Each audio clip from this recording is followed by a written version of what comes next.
Hello everybody, it's Stephen here for the Idiot Quilter, and this is episode number 37. And I thought I'd share with you some of my projects I've been working on over the last little while since I did my last video. It's been a while since I've done an Idiot Quilter episode, so it's overdue.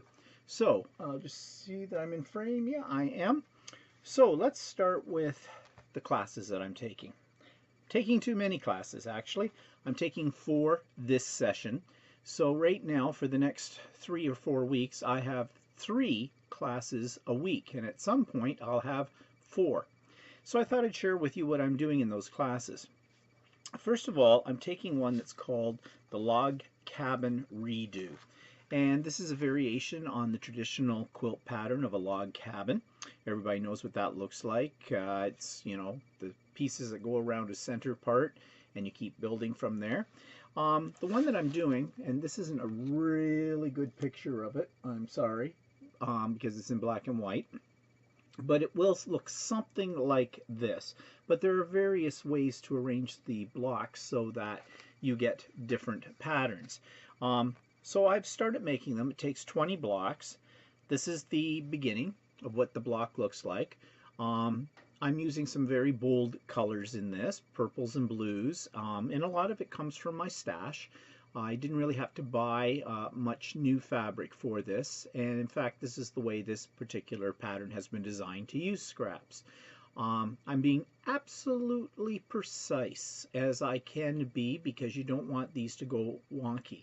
So I have to make 20 of these, and they're going to be much bigger than this. This is just the beginning of that quilt. But I think it's going to look quite spectacular, and I think at the end of it all, I'll have to decide whether or not I'm going to put a border on it, which I might do depending on what size it turns out to be. I think it's supposed to be a good size throw if you don't put borders on it. So if I put a couple of borders on, I think I can extend that to more of a full-size bed quilt. So that's one class. Another class that I'm doing comes from a book that is no longer in print, apparently, but I was able to get one in PDF format for this class, and it's on the cover of this. This is the printed out version. This is called the Roman Tile, and it's quite spectacular when you do it in darker colors. Almost monochromatic, well, not quite monochromatic, but blacks, grays, and whites, which is what I am doing this in. And I have to say, this one is a challenge. In fact, the instructor for the course calls it a challenge. So this is block A, what it looks like, and you can see what I've picked for my prints and my colors, essentially variations on gray, white, and black. I have to make 20 of block A, and there are quite a few little pieces. There are over 320 half-square triangles that go into all of this, and I'm becoming a bit of an expert on making half-square triangles, I can tell you, from doing this particular quilt. The second block is this one, block B, and you can see when these are all put together and the background is a white and a black, I think it's going to look very dynamic, but it's going to take a while, and I'm not going to get this one done in the next 3 weeks, which I think that's all we have left, are 3 more classes. But that's okay. It's not a race. The third class I'm taking is more of an art quilt. This is a picture of it. It's paper piecing, and there are over 400 individual little pieces that you have to sew onto basically paper. Now, I have never done paper piecing before. This is my first adventure into that area. And my colors are not these. I've decided to go with pretty bright colors that are complementary to each other. So I'll give you an idea of what a piece looks like. I've only done about 4 pieces so far, but here's one piece of this, so you can see the colors. Now when you get this all together, you're going to end up with something like this. Except, well, before I jump ahead here, this is what the piece looks like before you attach the fabric. So you sew the fabric in a certain order, following the numbers, and those of you who've done paper piecing before know what I'm talking about. It's new to me. It isn't really that hard, but it can be very confusing. One, there are over 15 colors in this to start with, and inside it had these are the templates, which you copy out and trace, how to trace all of those onto this piece of interfacing, non-fusible interfacing. And it'll stay. One of the advantages of doing it on this according to the instructor is that you don't have to tear this out. It can stay right in the quilt afterwards, which saves you probably a lot of time with it. It also makes your quilt a little bit stiffer. And for something like this, because this is really a wall hanging, in my opinion, so, you know, you want it to be probably a little stiffer. But in here, you can see at the bottom, I have my swatches. And this is my color scheme for all of this. And there's little diagrams or pictures on each piece that shows you which piece that corresponds to. It is confusing, very confusing. And I did get kind of confused with it because my pieces are all backwards. So, it'll all work, but I should have been sewing. Okay, let me see how I can show this to you. If you look at the back of this, this is with all the interfacing in it. Well, there's patterns drawn on it, similar to this. And I should have had it so that I could see my markings. So the fabric on one side, this on the other. But what an idiot. I did it this way. Which means I can still see the lines through it for putting the fabric on, but it makes my whole piece, when it's done and all these bigger pieces are sewn together, it will be the mirror image of what's here. That's really not going to bother me. Who would know? So instead of my sun or moon, or what I'm going to have, a planet, is not going to be on this side, it's going to be on this side, and the mountain peaks will be just flipped. So it'll be fine. It'll be fine. But that was an idiot move. I got lost in it, and I didn't think about that at the time. So that's the 3 classes I'm taking right now, and they're keeping me very, very busy. But I have to say I've learned quite a lot from all of those classes about precise piecing, precision in cutting, and the importance of pressing your seams in the correct direction to get things to nestle together. Because when you've got something like, just let me pull this back up here. When you have something like this, you have to be able to match everything up correctly, or it's just not going to look right. I don't want to tell you how many times when I made this first block that I ripped it out because it wasn't lining up. And then I discovered it's because my seams were not pressed in the right direction so that they would interlock at the seams. And that's important. That's really important. I have been told that that's important before, but I didn't believe anybody. Well, that was an idiot move. You should believe people who have experience in this kind of thing. So I have seen the error of my ways, and I have corrected that.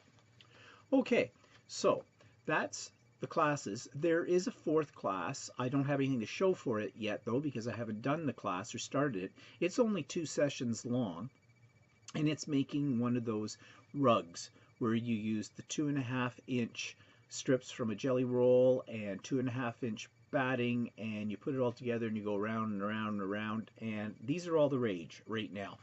To be honest, I wasn't that interested in making one because, well, for a couple of reasons. One reason is it sounds a little boring. 2, I don't want to, after I've made it and put all that time into it, I don't want people putting their feet on it. Now, I do know a couple of ladies that I've talked to have taken the class before. They made theirs into like a tablecloth or on a coffee table or something like that, which isn't a bad idea. And mine might end up like that too when I do it. But both Walter and I are taking this class together. And, well, it's a technique. It's something different. And they are very beautiful when they are done. So it can't hurt to learn something new. But I'll have to say I wasn't all that thrilled about it at first. You know, I'm getting a little bit more interested as I see some examples and I hear what some of the ladies have to say about this. Okay, so those are the classes. So I went to a quilting retreat on the weekend. It was sponsored by my guild, and I was the only guy there. Well, I'm one of two guys that belong to the guild, and I guess the other one couldn't show up for that weekend. I had great plans during that whole retreat to finish or to get ahead on a couple of those quilts. That didn't happen. I think it started at Friday at about 9:30 in the morning and ran till 11 o'clock Friday night. I didn't stay right to the end. I was pooped out, to say the least, sewing all day. So I left around 8 o'clock that night. But I spent most of that day just trying to get one of those squares in the Roman tile quilt put together. I had a lot of advice from various people there about the best way to do half square triangles. And I think I'm known now as the half square triangle king. And the ladies were laughing at me because I have an electric seam ripper. It sounds like a little electric shaver. Well, I have shown that in a previous episode of the Idiot Quilter. Every time I pulled it out, they knew, oh, he's made a mistake. Yeah, I made a lot of mistakes until I got it right. But you know, I learned a lot from that. But also during the weekend, it was a lot of fun. I would definitely go to another one. We learned to make this little thing here. I'll pull it back so you can see it better. Okay, this is on or mounted on an acrylic frame for a photograph. You know, one of those ones that's got the little plastic thing at the bottom. And we made this little sleeve. And it was really easy to make. And it's got these pockets at the front, and there's a couple of more pockets back here, and then there is a pocket at the back as well. And essentially it sits beside your sewing machine and holds all the most immediate things you're probably using, like your scissors, in my case the seam ripper, your clips, little ruler, some marking tools, that kind of thing. And I thought this was really cool, and it was really easy to make and fast. So I made one for Walter as well. So we both have one. So the next time we go to a retreat, and we are going to a major retreat in March, that's a 4-day retreat. It's over several nights as well. We stay at this resort that they're having it at. And, well, I just thought this would be really nice to have, and I thought he should have one too. So I made that. The other thing that I made during that weekend was we took a placemat, a quilted placemat. Now these placemats, right now, Walmart seems to have a ton of these. I know, because I bought a ton of them. They're two-sided, so you can pick whichever side you like. And it doesn't take any cutting except on your zipper, and you end up making this little bag. And this is really cute. I mean, because these are scalloped. You don't have to have a scalloped placemat, but it should be a quilted one. But these ones happen to be scalloped, so you get this nice little piece along the top here. Just making sure I'm in focus. And you put it in a zipper. And this is just zipper tape, like, you know, the stuff you can buy by the yard or foot or whatever. And now it holds all of my sewing notions. And really easy to take with me and pack away. It's ideal. I bought a pattern for making something like this, but it was much more involved because I was keeping all of these things that I travel with in sort of a more of a pouchy kind of thing, and you couldn't find them. This opens right up, so you can spread it open and you can find whatever you're looking for. And because it's a quilted placemat, it's got a fair amount of strength to it. And the box corners. Now, you can make this a little taller. It'll be a little shorter if you make the corners a little longer. I think I did these at about a 1 inch. If you go to a 2 inch, you're going to get something that's a little bit taller, but not quite as long. But I wanted something that was a little bit more flat. So I'm really pleased with this, and we bought a whole bunch of these because Walter wants to make one for himself, and I think they'd make really great gifts. And you can knock one of these suckers off in about 10 minutes. Now, I don't know, I might do an Idiot Quilter episode showing how to make these, but if you go onto YouTube and put in Placemat Bag, you're going to find lots of videos and variations on this kind of idea as well. So, yeah, so that's what I've been up to. I'm still working on my show quilt. I can't show that to you yet because right now it's hanging up over the wall over here, and to show it to you, I'd have to take it down and yeah, it's not quite done yet. Had a couple problems with it. It sat up there for a couple of days, and something was striking me as being wrong, and I couldn't figure it out. Then I finally did. One of my blocks, and when you know it was one of my blocks that's closer to the center of the quilt top, was rotated 90 degrees in the wrong direction. So I ripped it out and I fixed it. And you know, if that had been me a year ago, I would have just left it.